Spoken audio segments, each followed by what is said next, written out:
big thank you to Freewell for sponsoring this video.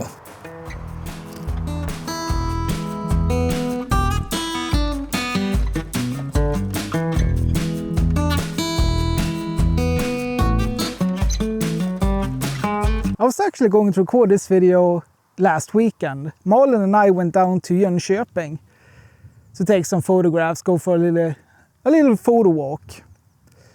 And I've been ill for the last 2 weeks, and about half an hour in, walking in the city, we both kind of turned to each other, gave each other the look, you know, do you want to be here? I don't know, like neither one of us was motivated. We just didn't have it in us that day. Both of us just wanted to get home, basically. But I'm basically completely useless at turning off the, photography brain.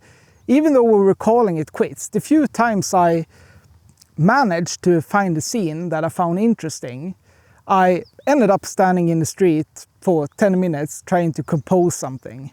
And even then, Malin stood there politely waiting, pretending not to question her own life choices. I do appreciate her for that. I'm pretty sure that behind every decent photographer, there is a very patient partner who's just accepted that even on a bad day when you both want to get home, walking in a straight line is never really going to happen.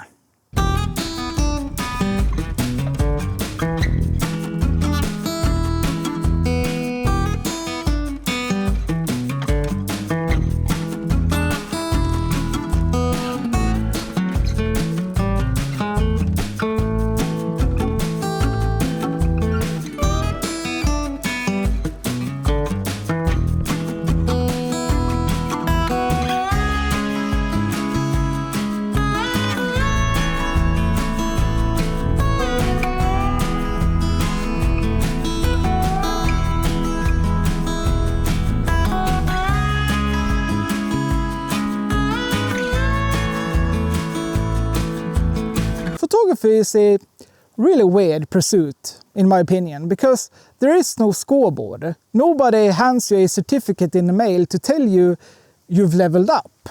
And whenever I talk to other photographers or read through my comments, the underlying question is almost always a variant of, is my work actually any good? And since there's no objective way to measure art, I've realized the best way to tell if you're actually getting good is to look at how weird your habits have become.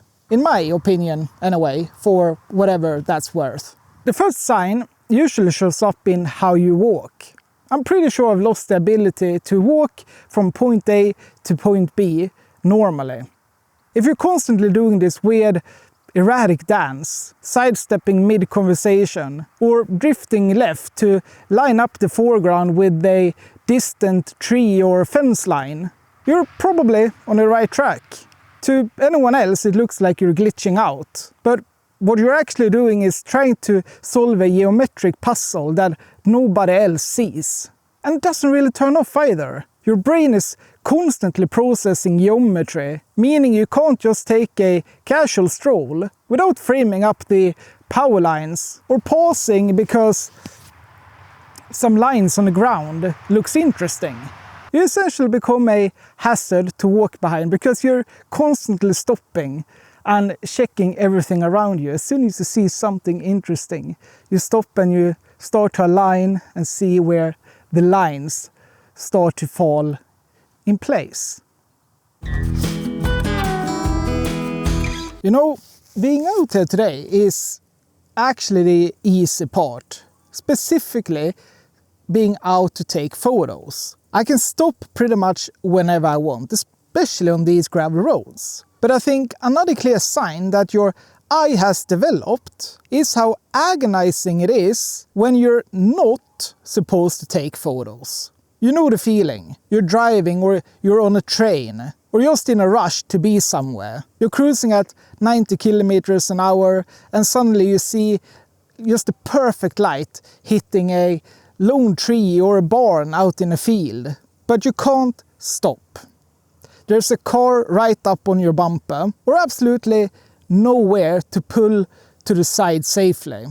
So you just have to keep moving, watching 99% of your potential photos just fly by the window while silently dying a little bit inside. But the reason this happens is actually a huge sign of progress. Your visual intuition has taken over and your eye has just gotten incredibly fast. When you first start out, photography is a pretty conscious activity. You grab your camera and you actively tell your brain to look for potential photos. But as your eye develops, finding a composition just becomes pure instinct. Your brain is processing light, contrast and geometry in a fraction of a second, out of the corner of your eye at highway speeds. Because your brain is working that fast, when you finally do manage to pull over, you can't afford for your gear to slow you down. That perfect light you saw is probably already moving, which means you have to be fast. You need gear that just gets out of your way instantly. And the need to remove that technical friction is the perfect excuse to thank today's sponsor, Freewell. I've said this on the channel before, that I will only ever do sponsor segments if I genuinely believe that you guys have a use for the product or the brand. Freewell was actually one of the very first sponsors on this channel, and the reason I keep working with them and recommending them is pretty simple. They remove technical friction, which is one of my favorite terms on this channel. Now, I don't really use filters for my still photography, but the camera I'm recording this on right now, I use their V2 Hybrid VND CPL filter all the time. Without it, it would look something like this. It's not that good, is it? And it's so easy. The magnetic filter just pops on the step ring you get with the filters, and it just works. I also use their multi-tripod, and I even use their card reader when I get home to load all the photos into my PC. They make a massive range of high quality gear. Filter for drones, action cameras, phones, and even a recent collaboration with Brandon Lee that looks incredible.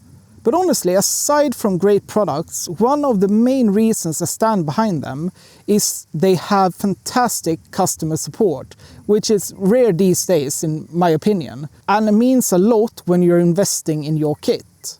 So if you want gear that lets you focus on the creative part instead of the mechanics, check out the link in the description and use my code at checkout for another 10% off. Thank you Freewell for sponsoring this video. Alright, I should get going.